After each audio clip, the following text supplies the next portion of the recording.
முட்டி வலி சீக்கிரம் வந்துடுது. அதனால் கீழே கூட உட்காந்து எந்திரிக்க முடியல. அவனால் இந்தியன் டாய்லெட்டில் பாத்ரூம் கூட உட்காந்து போக முடியாது. கேட்டால் வெஸ்டர்ன் கேட்குறாங்க. ஆமாம். ஸோ இதுக்கு ஏதோ தீர்வு இருக்குங்களா?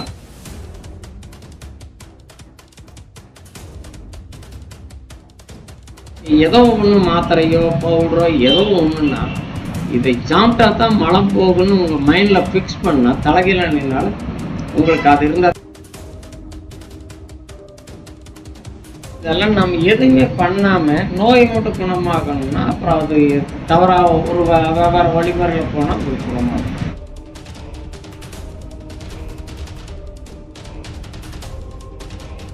ஐயையோ உண்மையில இருக்க நைட்டு வரைக்கும் இருக்குதே, நாம் எப்படி அதோட சாப்பிட்டா அருகருப்பு இல்லையா அப்படின்னால் பல்லு விளக்கிட்டு நீங்கள் எல்லாம் உங்கள் குடிச்சு உங்கள் வேலையை பார்க்குறப்போ அதுக்கப்புறம் வரக்கூடிய உண்மையிலிருந்து நீங்கள் என்ன பண்ணுறீங்க, துப்பிடுவீங்களா?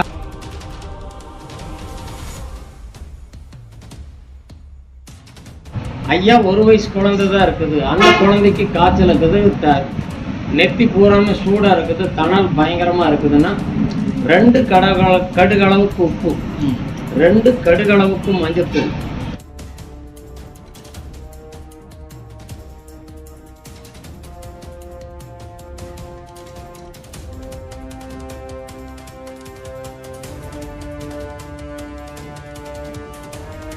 ஹோட்டலில் போய் 10 பேர் சாப்பிட்றோம், 2 பேர்த்துக்கு பேதி ஆகுதுன்னா நம்ம ஹோட்டல் கடையை குறை சொல்லக்கூடாது, நம்ம உடம்பு சரியில்லை.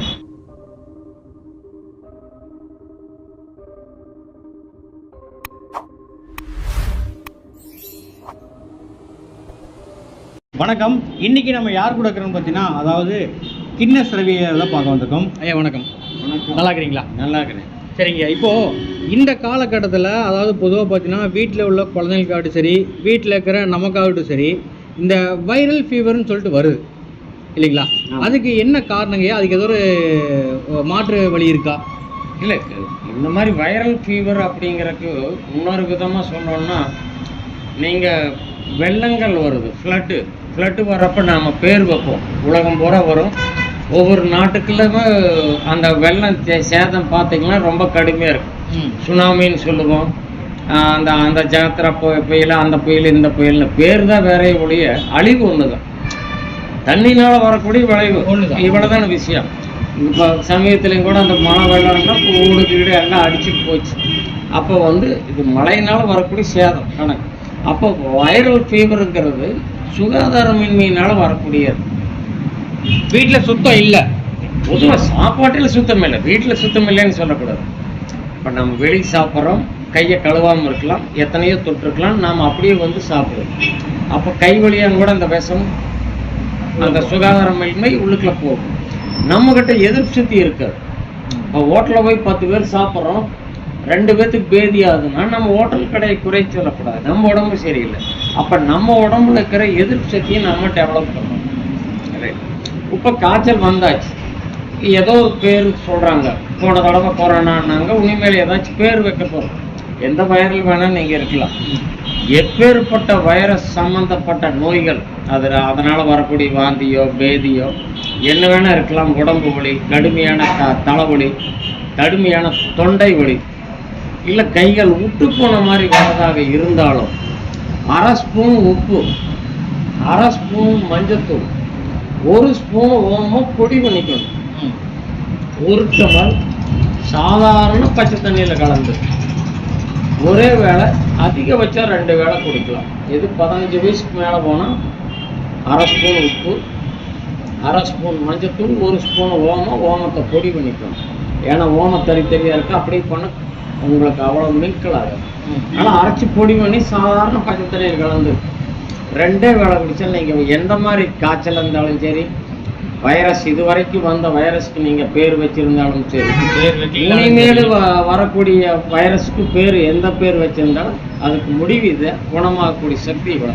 அந்த 2 வேளை மட்டும்தான் போதும். அதே சார் ஃப்ளைட்டில் போகிறப்போ உங்களுக்கு ஐயோ இதில் அந்த டெஸ்ட் எடு, இந்த டெஸ்ட், எந்த இது குடிச்சு பண்ணி என்ன டெஸ்ட் எடுத்தாலும் ஒன்றும் வராது, ஒன்றும் இருக்காதுன்னு வரும். எந்த லேபில் நீங்கள் போனாலும் அந்த நோயே இல்லைன்னு தான் உங்களுக்கு ஒரு குடிச்சு போட்டு போயிட்டீங்க. அதே 5 வயசு கீழே 10 வயசுக்கு மேலேன்னா 1/4 ஸ்பூன் உப்பு, 1/4 ஸ்பூன் மஞ்சத்தூள், 1/2 ஸ்பூன் ஓமம் பொடி பண்ணிக்கணும். 1/2 டம்ளர் தண்ணியில் கலந்து குடிக்கும். 2 வேளை. 5 வயசு கீழே குழந்தைங்களுக்கு ஒரு பட்டாணி அளவுக்கு உப்பு. நாம சொல்றது ஒரு உதாரணம் சொல்றது. பட்டாணி என்ன சைஸ்ன்னு கேட்டால் நமக்கு சொல்ல தெரியாது.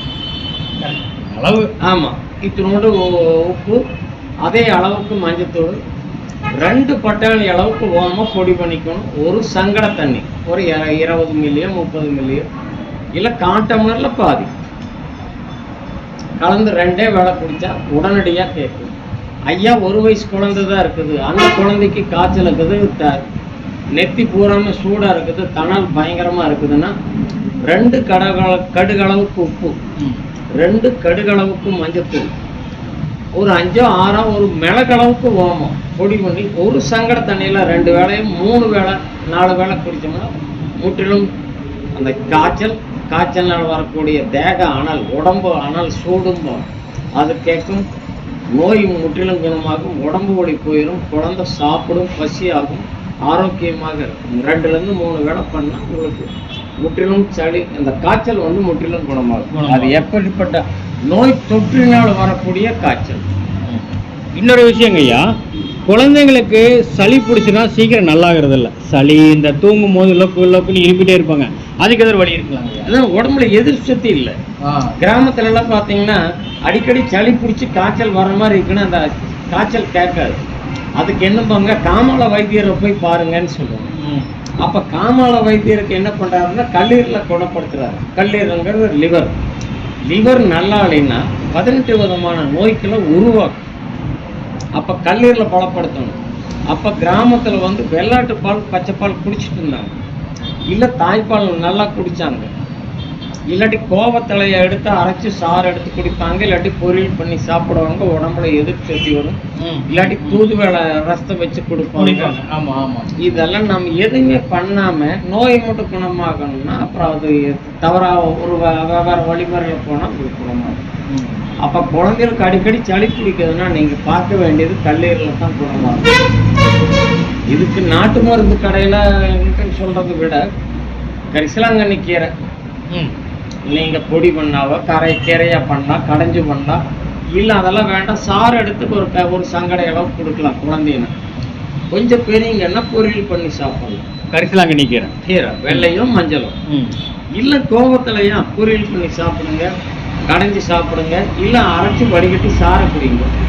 வெள்ளாட்டு பாலா அது எப்ப கறக்குதோ அதான் கறக்கும். முன்னாடி பின்னாடி இந்த சக்கரை ஓட்டுக்கலாமா, காய வைக்கலாமா, அந்த விளையாட்டெல்லாம் ஆகுது. பச்சையா குடிக்கணும். வெள்ளாட்டு பால் குடிச்சா எந்த நோயும் வராம தடுக்கும். அப்ப அதுக்கு மேல நீங்க சளிக்கு எதை போட்டாலும் உங்களுக்கு சளி உடனடியா கேட்கும். பசி ஆகாது, கைகால் விட்டு போயிடும். இது எவ்வளவு நாளைக்கு எடுத்துக்கணும் நம்ம? எது நம்ம நீங்க சொன்ன அந்த கரிசலாங்கண்ணி ஒரு 5-6 நாளைக்கு சாப்பிட்டா போதும். அதிகபட்சம் 12 நாளைக்கு.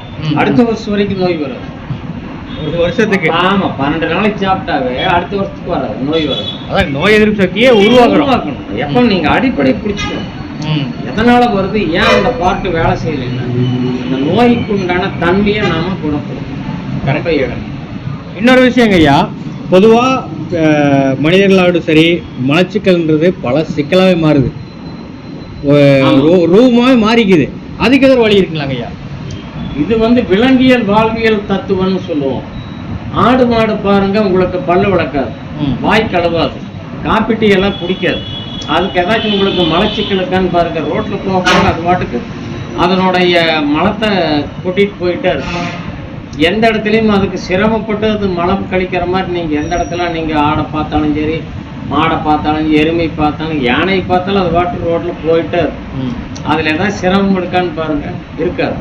அப்ப என்ன பண்ணுதுன்னா அது வாய் கழுவுறது இல்லை. தூங்கி எந்திரிச்சது வாய் கழுவு, அப்படியே தண்ணி குடிக்க ஆரம்பிக்குது, சாப்பிட ஆரம்பிக்குது. என்ன பண்ணுது, அதுக்கு என்ன தோணுதோ அது பண்ணுது. நாம் என்ன சொல்றோம்னா காலை எழுந்தவுடன் பல் விளக்காமல், வாய் கழுவாமல், சாதாரண பெரியங்கன்னா 3 டம்ளர் பச்சை தண்ணி. நாம சொல்றது டீ கடையோட அளவு. உங்க வீட்டுல ஒவ்வொரு டைப்பா இருக்கலாம்.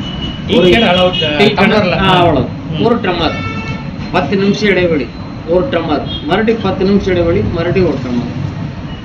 மலம் இலகி அந்த தண்ணி போறப்போ, உமிழ் நீரோட அந்த கலந்து போறப்போ பெருங்குடல் சிறுகுடல், மலக்குடல் முற்றிலும் வேலை செய்யும். ம்.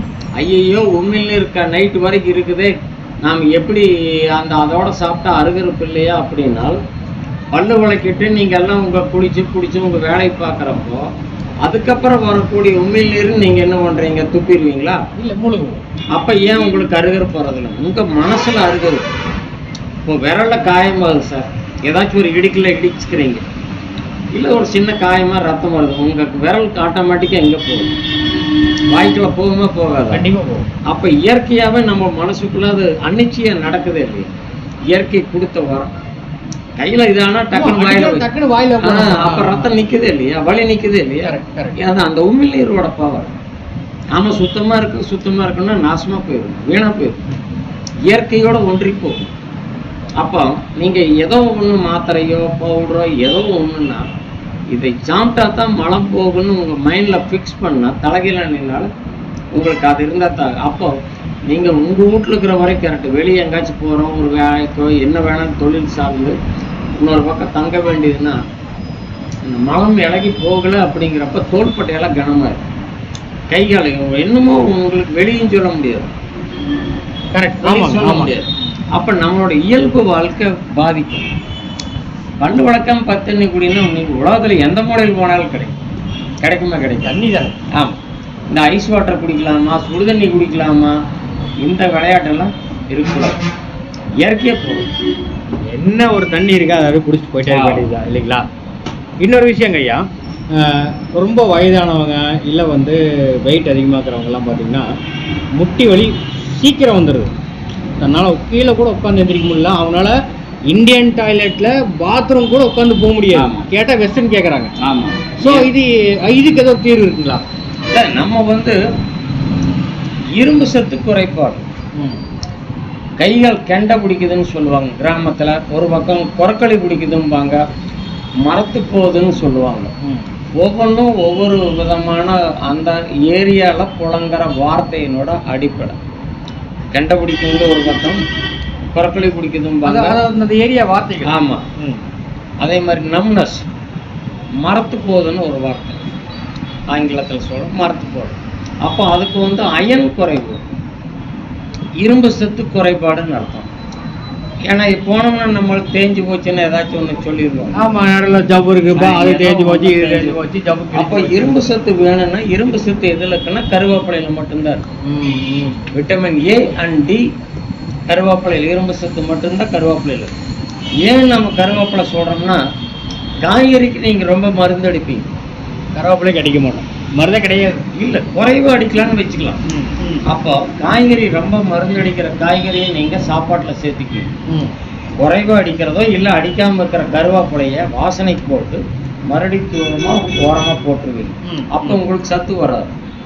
நாம் என்ன சொல்கிறோம்னா, கருவேப்பிலை ஒரு கைப்பிடி எடுங்க, அரட்டமா தண்ணியில் கலங்க, அரைங்க, வடிகட்டி சார குடிங்க.